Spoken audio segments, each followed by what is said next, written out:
आज आरएसएसचा शताब्दी समारंभ दिल्लीत आयोजित कार्यक्रमाला पंतप्रधान मोदी मार्गदर्शन करतायत. टपाल तिकीट आणि नाण्यांचं पंतप्रधान यांच्या हस्ते प्रकाशन.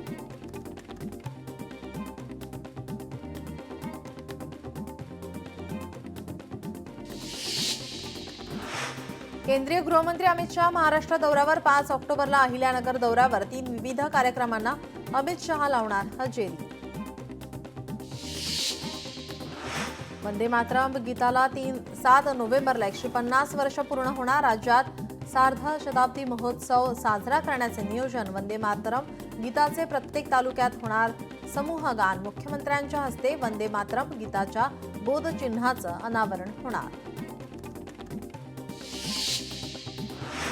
शिंदे स्वतःला बाळासाहेब ठाकरे समजतात. शिंदेंच्या मेळाव्यात पैसे देऊन लोकांना आणलं जातं.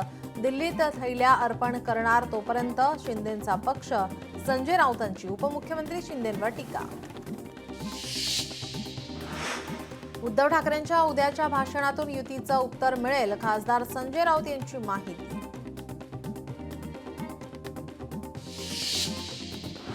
दसरा मेळावा आरएसएस आणि ठाकरेंच्या शिवसेनेचाच. इतर मेळाव्यांना दसरा मेळावा म्हणता येणार नाही. संजय राऊत यांची दसरा मेळाव्यावर प्रतिक्रिया.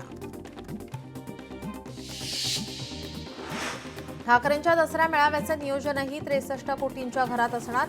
सूत्रांनी दिलेली ही अत्यंत खात्रीलायक माहिती. केशव उपाध्ये यांची ठाकरेंच्या दसरा मेळाव्यावरून टीका. निवडणुकीपेक्षा शेतकऱ्यांच्या मदतीकडे लक्ष द्या. निवडणुका येतच राहतील पण लाखोंच्या पोशिंद्यासाठी मैदानात उतरून काम करा. भाजप वरिष्ठांचे सर्व पदाधिकाऱ्यांना आदेश. भाजपाच्या नाशिकच्या आमदारांनी घेतली मुख्यमंत्र्यांची भेट. देवयानी फरांदे, सीमा हिरे, राहुल ढिकलेंनी घेतली भेट. नाशिक शहरातील वाढत्या गुन्हेगारीच्या पार्श्वभूमीवर भेट. कठोर पावलं उचलण्यासाठी थेट मुख्यमंत्र्यांकडे मागणी.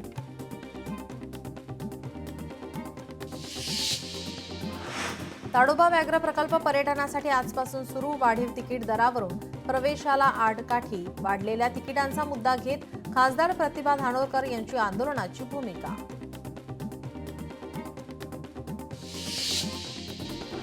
माजी कृषी मंत्री बाळासाहेब थोरात शेतकऱ्यांच्या बांधावर. संगमनेरमध्ये नुकसानीची केली पाहणी. सरकारने तातडीने संपूर्ण कर्जमाफी करून शेतकऱ्यांना मदत करावी. बाळासाहेब थोरातांची मागणी. राष्ट्रीय स्वयंसेवक संघाचा शताब्दी महोत्सव उद्या 2 ऑक्टोबरला. विजयादशमी उत्सवाचं आयोजन. नागपूरच्या रेशीमबागमध्ये विजयादशमी उत्सव. सरसंघचालक मोहन भागवत यांचं मार्गदर्शन. राज्यातील पीक पाहणीला महिनाभराची मुदत. महसूल मंत्री बावनकुळे यांचा मोठा निर्णय. अतिवृष्टीमुळे सलग दुसऱ्यांदा मुदतवाढ देण्याचा निर्णय. 1 ते 31 ऑक्टोबर दरम्यान पाहणीसाठी जिल्हाधिकाऱ्यांना आदेश. मुदतवाढीमुळे शेतकऱ्यांना दिलासा. माजी आमदार राजन तेली यांच्यासह 8 जणांची चौकशी. जिल्हा बँक फसवणूक प्रकरणी होणार चौकशी. केंद्रीय लाचलुचपत प्रतिबंधक विभागाचा बँक सुरक्षा आणि फसवणूक विभागाला अहवाल सादर. पुढील 3-4 दिवसात नुकसानग्रस्तांना भरपाई मिळणार. 3-4 दिवसात नुकसानग्रस्तांच्या खात्यात रक्कम जमा होणार. प्रधान सचिव विनीता सिंघल यांची माहिती. लडाखमधील तरुणांच्या मनातील आग पाहून भारतातील हुकुमशहा घाबरले. लटफुटू लागले आणि गांधीवादी वांगचुक यांना अटक केली. ब्रिटिशांनी यापेक्षा वेगळे काय केले होते? सामनातून केंद्र सरकारवर टीका. रायगडमधील शिवसेना आणि राष्ट्रवादीतील वाद संपण्याची चिन्ह दिसेनात. सुनील तटकरे कार्यकर्त्यांना ब्लॅकमेल करतात. शिवसेना आमदार महेंद्र दळवी यांचा सुनील तटकरे यांच्यावर घणाघात. भंडाऱ्यात यंदाही नवरात्र उत्सवानिमित्त जलवारीचं आयोजन. जुना कारधा पूल ते कोरंभी देवीपर्यंत 5.2 किलोमीटर अंतराच्या जलवारीचं आयोजन. अंधेरीच्या गुंदवली येथे नवरात्र उत्सव उत्साहामध्ये साजरा. आझाद सेवा मंडळाने साकारलं देवीचं अनोखं रूप. देवी कासवावर विराजमान झाली असून या माध्यमातून पर्यावरण संवर्धनाचा संदेश देण्यात आलाय. अकोल्यात गुजराती नवरात्र उत्सव मंडळातर्फे गरब्याचं आयोजन. महिलांनी हातात इलेक्ट्रॉनिक दिवे घेऊन देवीची आराधना करत केला गरबा साजरा. महोत्सवातला हा उपक्रम नागरिकांसाठी आकर्षणाचा केंद्रबिंदू. कोल्हापुरात उद्या शाही दसरा साजरा होणार. न्यू पॅलेसवरील ऐतिहासिक मेबॅक कार ही दसऱ्याचं प्रमुख आकर्षण. शाही दसऱ्यामध्ये कोल्हापूरचे छत्रपती घराणे मेबॅक कारमधून दसरा सोहळ्यात राहणार सहभागी. अतिवृष्टीचा तुळजापुरातील नवरात्र उत्सवाला फटका. भाविकांची संख्या घटल्याने व्यापाऱ्यांचं मोठं नुकसान. तुळजापुरातील 1100 व्यापारी कुटुंबाला फटका. यात्रेसाठी व्यापाऱ्यांनी आणलेलं सामान तसंच पडून आहे. रायगडमध्ये गोरेगावमध्ये गरब्यावेळी पावसाची हजेरी. भर पावसामध्ये तरुणांसह महिलांनी गरब्याचा घेतला आनंद. बीडमध्ये शृंगेरी देवी गडावर लाखो भक्तांनी घेतलं दर्शन. ब्रह्मगाव येथील शृंगेरी देवीच्या गाभाऱ्यात 2 देवीच्या मूर्ती. नवमी आणि अष्टमी निमित्त होम हवनचं आयोजन. भाविकांची मोठी गर्दी. मंदिराला आकर्षक विद्युत रोषणाई. पुण्यातील पंचायतन मंदिरात दर्शनासाठी भाविकांची मोठी गर्दी. महिलांनी देवीची आरती करत पारंपरिक नृत्य केलं सादर. मंदिर परिसरात विविध सांस्कृतिक कार्यक्रमांचं आयोजन. दक्षिण मुंबईतील ताडदेव येथील जरीवालाची आई कुलस्वामिनी अंबाबाईचा नवरात्र उत्सव पारंपरिक पद्धतीनं साजरा. देवीच्या कार्यक्रमात पारंपरिक नृत्यासह विविध कार्यक्रमांचं आयोजन. देवीची मूर्ती संपूर्णपणे कागदाच्या लगाद्यापासून साकारली आहे. संकल्प प्रतिष्ठानच्या वतीनं अतिशय सुंदर गरब्याचं आयोजन. आपला देश आणि राज्य विकसित होण्यासाठी आशीर्वाद मिळावा. मुख्यमंत्री देवेंद्र फडणवीस यांचं वक्तव्य. ठाण्यातील वज्रेश्वरी मंदिरात नवरात्र उत्सवाचा उत्साह. दररोज विविध धार्मिक कार्यक्रमांचं आयोजन. अष्टमीच्या दिवशी देवीच्या दर्शनासाठी भाविकांची मोठी गर्दी. मुंबईतील लोकल गाडीत रंगला महिलांचा गरबा. सकाळी 5:30 वाजता महिलांचा रेल्वे डब्यात गरबा.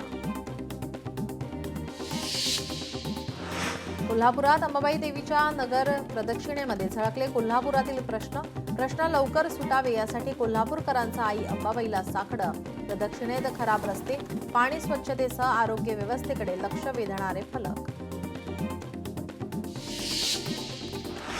साताऱ्यामधील आपटी गावात शतकांपूर्वीची कामगत परंपरा. नवरात्र उत्सव उत्साहात साजरी. गावकऱ्यांचा एकत्रित सहभाग.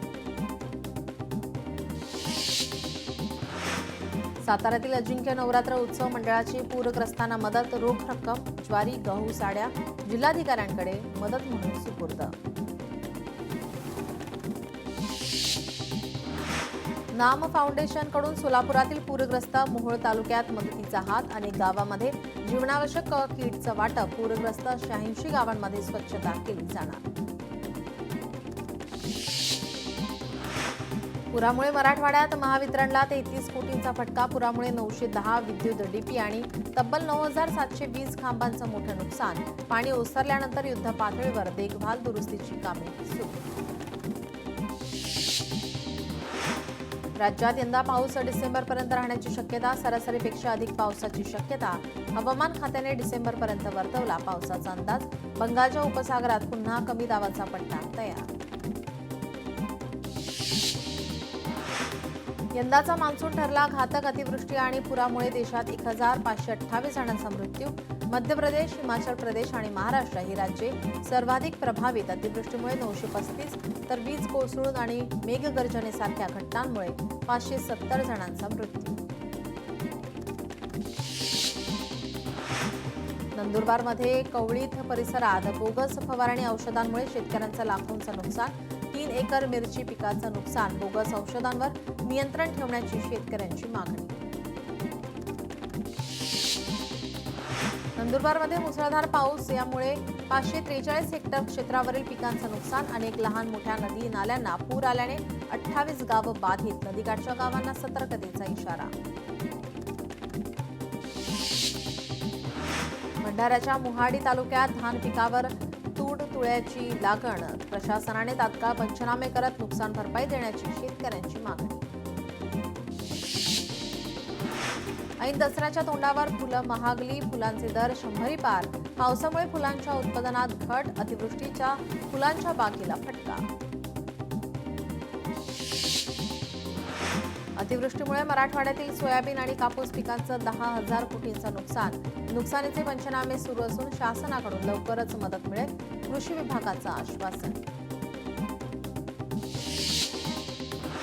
पैठणमध्ये पुराच्या तडाख्याने नागरिकांचं मोठं नुकसान. अतिवृष्टीमुळे पिकांसह शेती देखील वाहून गेली. कापूस, मोसंबी पिकांचं नुकसान.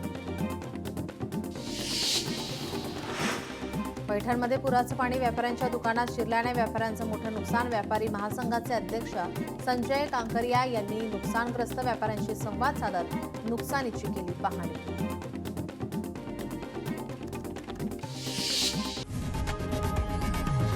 लोकशाही मराठी ऐका, पहा, जागरूक रहा.